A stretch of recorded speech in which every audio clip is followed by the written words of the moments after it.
Jeg tænker, det er allerede sket noget, fordi nu der kommer nye folk her, som kom ikke før. Lørdag strømmede det til med gamle tøjstativer og fyldte IKEA-poser i ladcykler, da der på Pusher Street blev afholdt loppemarked. Vi prøver at tiltrække noget positiv opmærksomhed, nogle positive stunder, noget kreativitet, og prøver at gøre folk opmærksom på, at vi gerne vil have folk fra hele Danmark til at komme og tage del i den forandring, vi har gang i.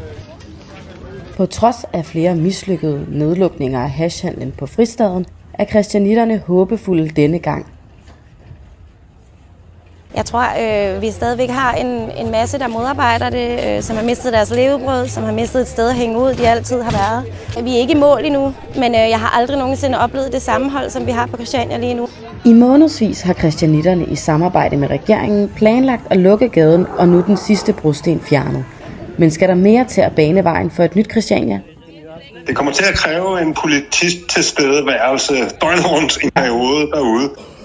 Det bliver ikke let, men der er bred enighed om, at der er lys for enden af tunnelen.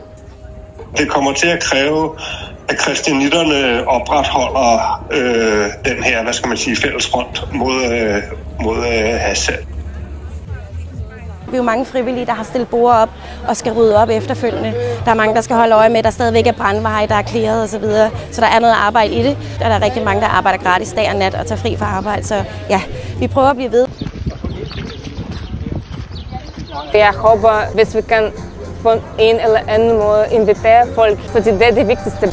Så ja, selvfølgelig, det bliver en stor forandring.